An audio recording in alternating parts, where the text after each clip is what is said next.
वस्तु को संग्रह करने में समय देते हैं, उससे आधा और उससे आधा और उससे आधा भी यदि अपन आत्म हित में समय देवें तो कल्याण हो जाए। 24 घंटे में आप भले ही 21 घंटे लगाते दुकानदारी में भोग सामग्री के संग्रह करने में, यदि 3 घंटे भी तीनों संध्या काल में पूरे समर्पण भाव से आप आत्मा के हित करने में लग जाओ तो 21 घंटे का पाप आपका सारा का सारा रोज धुल जावे। लेकिन हम 3 घंटे क्या 3 मिनट भी निराकुलता से नहीं बैठ पाते। कायोत्सर्ग करने का अभिनय तो करते हैं लेकिन मंत्र का आराधन नहीं करते हैं, उंगली फेरते रहते हैं। सब लोगों के कायोत्सर्ग हो गए तो हम आओ भी हो गो, जय हो भगवान। ऐसा है, दूसरों ने किया है, जिसने किया है उसको तो फल मिलेगा। और जो देखता रहा कि बस इनका हो जाए सो हमाओ होगो कायो सर्ग, तो फल सामने वाले को मिलेगा, तुम्हें क्या मिलेगा। इसी तरह कायो सर्ग का फल अगले भाव में जिसने किया उसको तो मिलेगा, और तुम भी उसके आसपास के पड़ोसी हो गए तो उसको ही देखते रहोगे कि इसको फल मिला और हमें कुछ नहीं मिला। क्या कारण है? बस यही कारण है कि अंदर का प्रमाद हमें स्थिरता नहीं लाने देता। वो स्थिरता पाने की कोशिश करो, इन महापुरुषों को आदर्श बनाओ। जब कभी मन में उद्विग्नता होती है, मन कभी कभी बहुत ज्यादा घबराता है, तो ध्यान रखो कि सब दिन जातना एक समाना, सब दिन एक जैसे नहीं जाएंगे।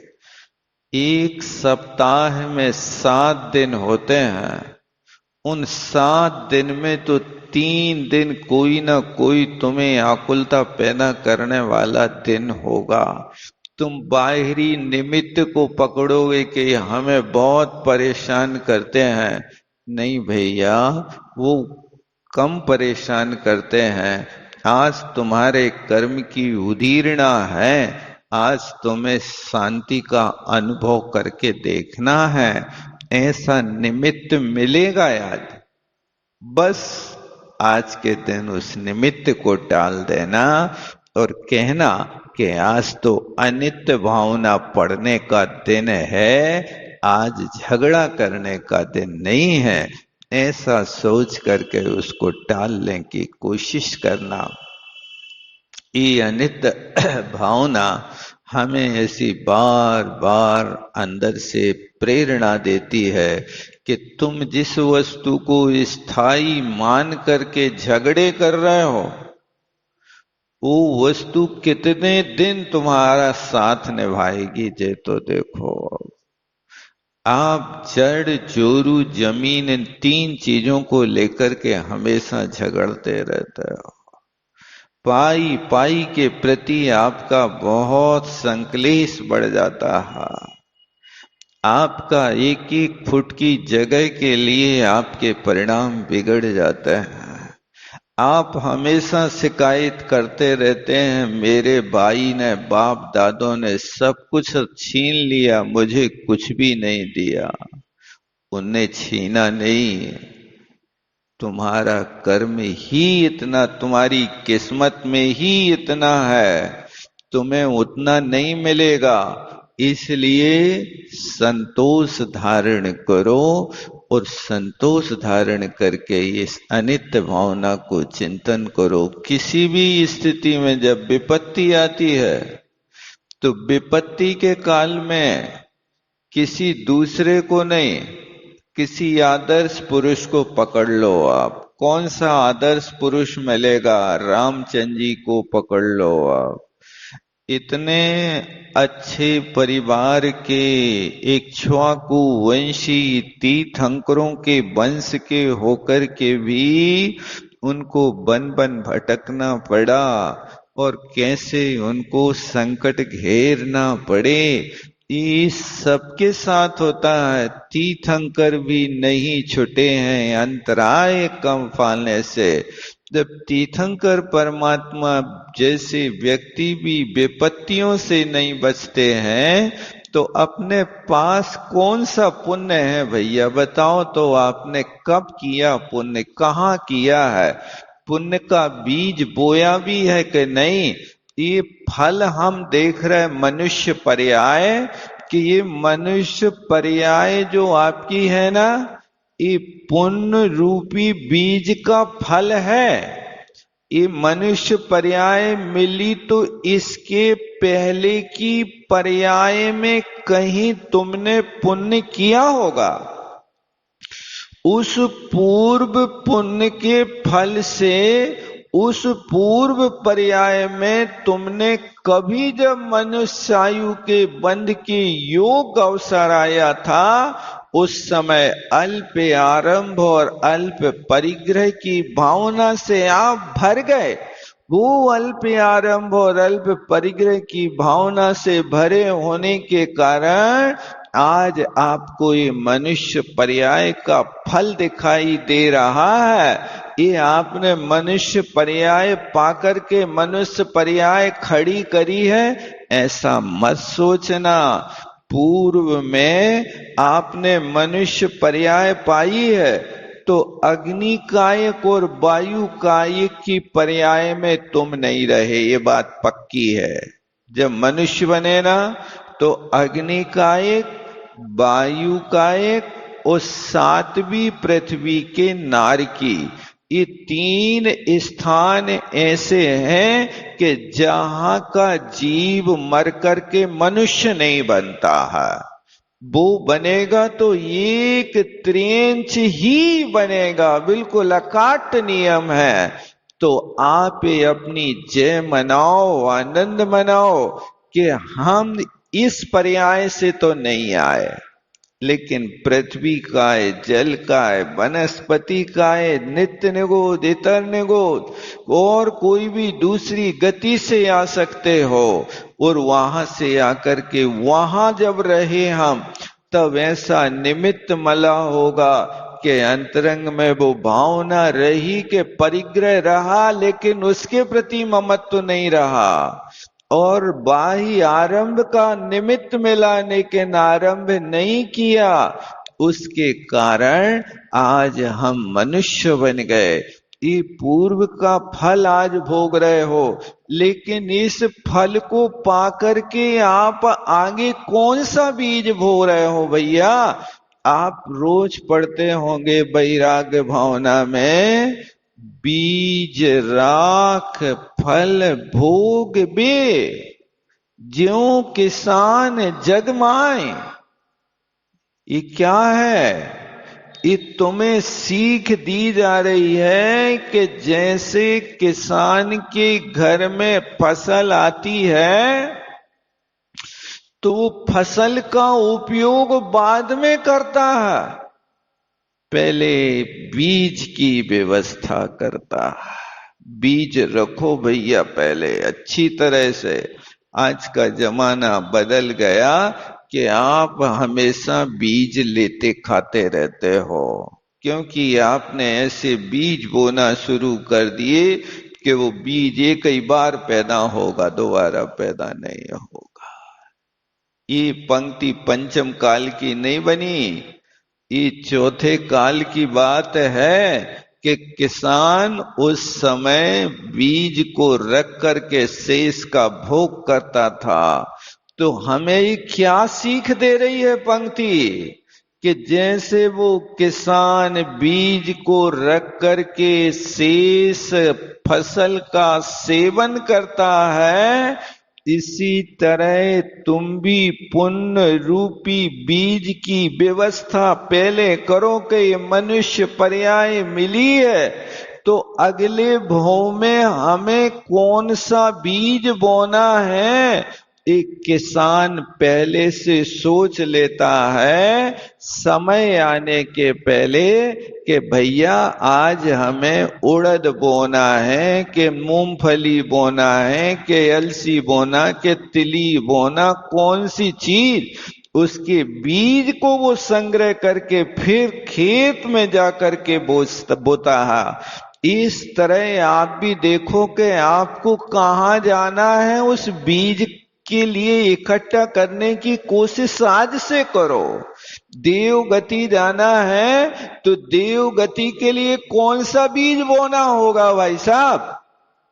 देव गति के जाने के लिए सराक संयम, संयमा संयम, अकाम निद्रा, बाल तप, ये देव आयु के आश्रय के कारण है। आप कौन सा संयम पालन कर रहे हो? देव बनना चाह रहे हो ना, देव गति में जाना है, तो देव गति की शर्त है कि जिसके जीवन में संयम होगा वो देव बनेगा।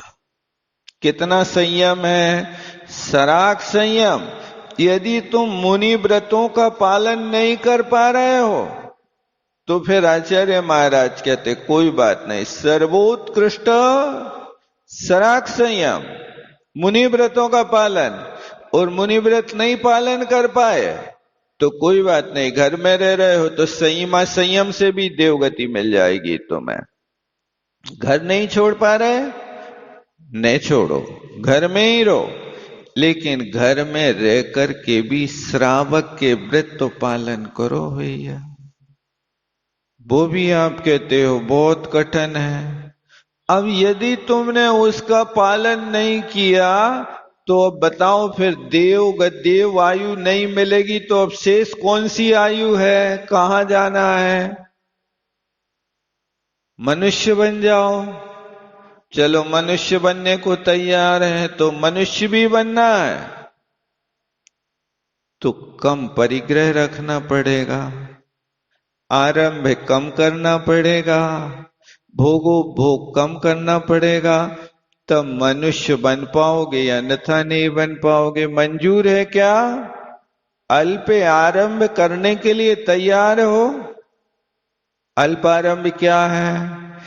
ये जो कहते ना अपन, झाड़ू, पोंछा, चक्की, चूली, बुहारी, कपड़ा धोना, हमेशा मार्जन करना, हमेशा 2-2, 400 बल्ब जला के रखना दुकानों पे, ये आरंभ और परिग्रह दोनों हो रहे हैं। आप क्या समझ रहे हो? इसमें बहुत बड़ा आरंभ है। आप लाइट दिन भर जला रहे हो, ये आरंभ नहीं है क्या? हम तो पैसा दे रहे, फ्री में कर रहे का एहसान बता रहे, पैसा नहीं दे रहे हो। ये तो आप सिर्फ कुछ थोड़ी सी चीज टैक्स में दे रहे हो, लेकिन उस वस्तु का प्रयोग करके आरंभ किया बहुत बड़ी पोटली अपने सिर पे बांधते जा रहे हो। जितना कम से कम काम चल जाए उतना कम से कम काम करो। आपका कपड़ा बिकता क्या लाइट बिकती है? क्या बिकता है भैया? बिकता तो कपड़ा है। लेते पैसे कपड़े के हो, भाव कपड़ा का करते 100 रुपया मीटर। अब उस 100 में और जोड़ते कि देखो भाई ये लाइट का आरंभ हो रहा है, लाइट तुम्हारे लिए जली है, इसलिए 5 रुपया इसके भी तुम्हारे मत्थे मड़े जाते हैं। देता कोई ग्राहक ऐसा? नहीं, सब इंक्लूड रहता है उसमें, हो इंक्लूड रहता है। ये आपका आरंभ सबसे ज्यादा हो रहा है। आप आशा मत करना कि आप मनुष्य से मनुष्य बन जाओ, क्यों नहीं बनेंगे? आप देख लो काम कौन सा कर रहे हो। वहवारंभ परिग्रहत्वम, उमा स्वामी महाराज ने लिखा है। उन उमा स्वामी महाराज के सूत्र को देख लेना कि बहुत आरंभ और बहुत परिग्रह कौन से स्थान पर ले जाने वाला। तो यहां पर आप इस बात को ध्यान रखना कि यदि आपको उस पर्याय को पाना, वो बीज बोया है, तो उस बीज का फल आपको ये मिलेगा। जितना जो करना है, रास्ते आपके सारे के सारे खुले हैं। आप चौराहे पर खड़े हैं, उस चौराहे पर खड़े होकर के आप निर्णय कर लो कि कहां जाएं, दायां जाएं कि बायां जाएं कि आगे जाएं कि पीछे जाएं। ये मनुष्य पर्याय एक चौराहा है, एक जंक्शन है। इस जंक्शन पर खड़े होकर के निर्णय आपको करना है। नहीं, मेरा भाई तो वहां जा रहा, जहां भाई जाएगा वहीं मैं जाऊंगा, इस चक्कर में मत रहना। जहां भाई जाएगा वहीं मैं जाऊंगा। कौन ने ऐसा काम किया, किसने ऐसा निर्वाह किया? जहां रावण गया, क्या कुंभकर्ण भी वहीं गया क्या? विभीषण ने भले ही राम का, उसका, रावण का ना निर्वाह किया हो, साथ ना दिया हो, कुंभकर्ण ने तो दिया था, मेघनाद ने तो दिया था, इंद्रजीत वगैरह ने, सबने दिया था कि नहीं दिया था? दिया साथ। लेकिन साथ जब तक देना तब तक दिया, उसके बाद जब रास्ते पर चलने का अवसर आया तो सब अपने अपने रास्ते से चले गए। रावण का बेटा जी जान से अपने बाप की रक्षा करने के लिए लगा था। इंद्रजीत ने सारी शक्ति लगा दी थी कि हमारे बाप ने भले ही गलत किया है लेकिन हमारा बाप सही है। यहां तक तो ठीक हुआ, लेकिन युद्ध में, रणांगण में जब अवसर आया कि अब मरने का अवसर है, तो इंद्रजीत ने भी रणांगण को छोड़ करके मोक्ष मार्ग का रास्ता पकड़ा, मुनि दीक्षा ले ली, चला गया। और फिर इसके बाद वो गया तो कुंभकर्ण भी चला गया। आप देख लो कहां से गए मोक्ष। इंद्रजीत यरु कुंभजु कर्ण तेवन नो भव सागर तरण। 52 गजा से वहां पर चूलगिरी सबसे ऊंची टोंक से जाकर के वो वहां मोक्ष पधार गए। कहां लंका में रहने वाले थे और कहां यहां आकर के काम किया उन्होंने। ये स्थिति बनती है कि जब हम रास्ता चलते हैं तो आंखें आपकी हैं, पैर आपके हैं, आपका साथ हो सकता है, लेकिन चलना आपको स्वयं को होगा। आप इस चक्कर में मत रहिए। जो रहे वो पीछे रह गए, जिनने परवाह नहीं करी वे आगे बढ़ गए। नकुल और सहदेव थोड़े से चिंता में पड़ गए, चिंता में पड़े, भैया जल रहे हैं, ऐसा भाव नहीं, मुनि महाराज जल रहे हैं। ये मुनि महाराज के जलने का भी राग उनके अंदर पैदा हुआ। अब उनको सजा भोगना पड़ी। 33 सागर तक बेटा और रहो बस संयम में, आगे नहीं जा सकते हो। ये राग भी आग है उस क्षेत्र में। किस क्षेत्र में? आपके कदम आगे बढ़ गए तो पीछे मत मुड़ो, अब विकल्प नहीं करो। कौन जल रहा है? सबको अपनी अपनी चिंता है, सब अपनी रक्षा करेंगे, कोई किसी को बचाता नहीं है। सांप दौड़ लगाते हैं, भूकंप आ गया, घर यूं हिल रहा, आंख खुली रात के 2 बजे, घर हिल रहा था। अब आप सबको घर से बाहर करोगे कि पहले आप घर से बाहर आप स्वयं भागोगे? सबकी पल्ली खींचे गए, उठ रहे जल्दी, मकान हिल रहा है, तुम उठो तुम उठो तुम उठो। ऐसा जगाते रहोगे क्या? भूल मत करना, दौड़ लगा के मैदान में आ जाना, फिर यहां से फोन लगाना, अरे उठ रे हलाल, तेरे को कोई होश ही नहीं। नहीं, पहले तो मैं अपने भैया को बचाऊंगा, फिर मम्मी को जगाऊंगा, फिर फलाना करूंगा। अरे बाबले, यहां तो सेकंडों में धराशायी हो जाता है। तो जैसे वहां आई विपत्ति, और विपत्ति से बचने के लिए हर व्यक्ति अपनी रक्षा के लिए दौड़ लगाता, पहले मैं बच जाऊं, पहले मैं बच जाऊं, और मैं बच गया तो फिर उसके बाद दूसरों की सोचूंगा। इसी तरह यहां पर भी आप ये देख लेना कि बीज राख फल भोगवे, कौन सा बीज बोया जा रहा है, कहां जाना है। अपने घर में बड़े बड़े अक्षरों में लिख लो कि मनुष्य पर्याय एक चौराहा है, इस चौराहे के ऊपर खड़े हैं और सबसे पहले आप लिखो ये नरक का रास्ता। उस नरक के रास्ते पे लिख दो बहुत आरंभ और बहुत परिग्रह करने वाला इस रास्ते पे जाता है, ये नरक का रास्ता है। फिर इसके बाद सामने लिख दो एक रास्ता बना करके, ये रास्ता माया तैरज्ञो नश्य, मायाचार करने से गैया बछिया का चित्र बना देना, सुअर सांप का चित्र बना देना, ऊंट हाथी घोड़े का चित्र बना देना, मेंढक का चित्र बना देना, चीता चींटी का चित्र बना देना, मच्छर का चित्र बना देना कि देखो मच्छर बन गया, वो चींथ रहा दूसरों को। ये किसका फल है? ये रास्ता है एक, माया तेरे गुणश। उस रास्ते पर ये चित्र बना करके लिख देना कि मायाचारी करने वालों को ये गति मिलती है।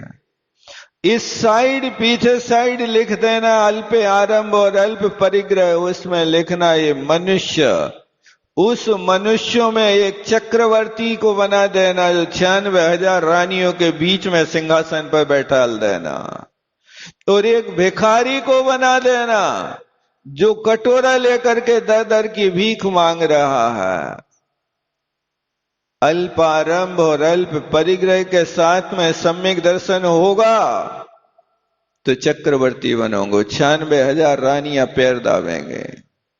और अल्प आरंभ परिग्रह हुआ लेकिन सम्यक दर्शन नहीं हुआ और संकलेश में जीते रहे पूरे जिंदगी भर, तू मैं करते रहे, लालसा बना के रखी, बस कटोरा हाथ में रहेगा।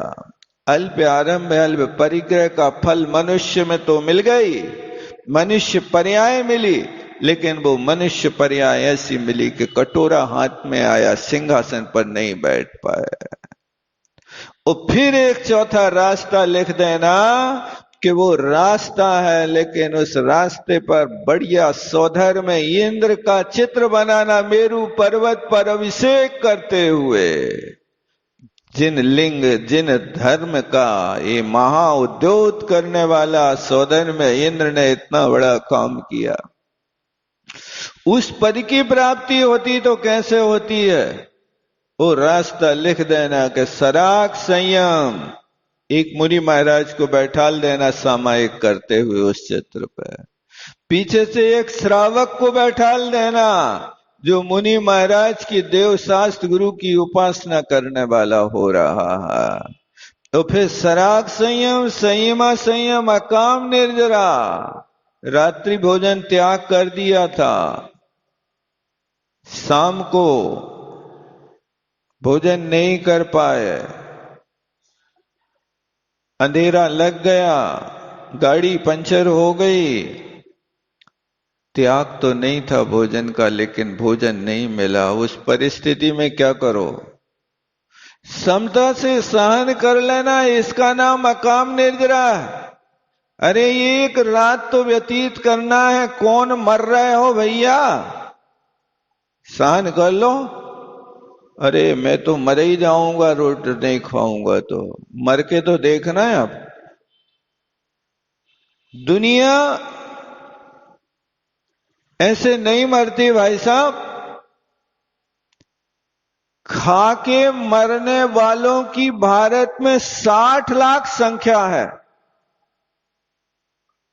वो नहीं खा के मरने वालों की एक भी संख्या नहीं है। ज्यादा खा गए, वो नहीं पचा पाए, बे मरते हैं। लेकिन जिन्हें नहीं खाया उनको बुखार भी चढ़ा हो तो स्वस्थ हो जाता है। ये नियम है। ज्वर को लंघन, आंख को बंधन, आंख में दर्द हो तो आंख को बांध के बैठ जाओ, स्वस्थ हो जाओगे। बुखार आ जाए, उपास कर लो। ज्वर को लंघन चाहिए और राग को बंधन चाहिए। स्वस्थ हो गए आप, प्रसन्न रहोगे। लेकिन करें क्या? डॉक्टर तो उसी दिन इतनी दवाइयां देता है, इतनी दवाइयां देता है कि हमें तो बिल्कुल हैरानी हो जाती है। अब वो कितनी बात करेगा कि इस टेबलेट को खाना तो दूध के साथ खाना, इस टेबलेट को खाना तो अनार के जूस के साथ के खाना, इस टेबलेट को खाना तो संतरा के जूस के साथ खाना। टेबलेट भी दे रहा है और पेट भी खराब कर रहा है, दूध भी पिएगा, संतरा का जूस भी पिएगा, अब क्या क्या पचाएगा वो? पेट तो एक ही है ना। ये संसार की अनित्यता के विषय में विचार करना कि तुम जो मनुष्य पर्याय में यहां बड़े हाथ पे हाथ रखे बैठे हो, ये हाथ पे हाथ रखने का समय नहीं है। किसान से सीख लो, फसल मिलती है तो बीज की पहले सुरक्षा करता है। ये मनुष्य पर्याय मिली है तो तुमने अपना बीज कौन सी गति के लिए बोके रखा है? ये तो 150 वर्ष की उम्र है, चुटकी में निकल रही है। लेकिन जहां सागरों रहना है वहां की व्यवस्था कोई चिंता नहीं तुम्हें। एक कलेक्टर बनने के लिए 5-5 साल तक ऐसी पढ़ाई करता है कि वो बावला हो जाता। तो सोधर में इंद्र बनने के लिए तुमने यदि 50 वर्ष लगा करके भी संयम देकर के यदि सोधर में इंद्र के पद को खरीद लिया तो घाटे का सौदा के मुनाफे का सौदा भाई साहब। जबकि कुछ छुड़ाया तो जा नहीं रहा। संयम लेने के बाद भी कभी भूखों नहीं रखते हैं कि तुम भूखे रहो। मिलेगा एक बार खाने मिल जाएगा, क्या बात हो गई? खाने भी मिलेगा, सोने भी मिलेगा, सारी सुविधाएं मिलेंगी, लोग आरती भी उतारेंगे, लोग आगे पीछे भी घूमेंगे। और मर के सोधर में इंद्र के सिंहासन पर बैठोगे तो 3.5 करोड़ देवांगनाएं तुम्हारे पीछे घूमेंगी, जय जयकार करेंगे। जब जन्म होगा तो 12.5 करोड़ अनहद बाजे बाजेंगे तुम्हारे जन्म पे। मंजूर हो तो खरीद लो इस पद को। बहुत कठिन है। नहीं भाई, पद तो बहुत अच्छा है, पद बहुत अच्छा है। वो छोटी सी जिंदगी है, इस छोटी सी जिंदगी को होम के यदि वो आपको 2 सागर वाला पद चाहिए प्राप्त कर लो। अकेले 2 सागर ने 33 सागर के लिए भी मिलता है, सर्वा सिद्धि भी जा सकता है। ये यहीं के मनुष्य बनते हैं। बस ये है कि आपको ये फल मिला है तो पहले बीज की सुरक्षा कर लो। वो बीज यदि रख लिया तो फिर आपको द्वारे द्वारे पर नहीं भटकना पड़ेगा। अवसर आने पर पहले से रक्षा कर लो, फिर उसके बाद आगे काम करना।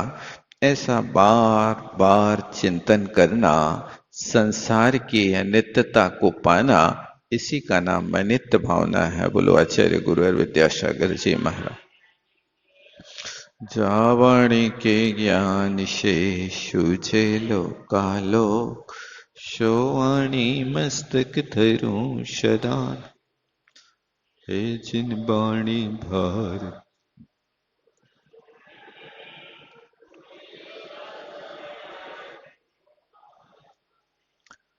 देव भजो अरिहंत को, गुरु सेवो निर्ग्रंथ, दया धर्म पालो सदा, यही मोक्ष का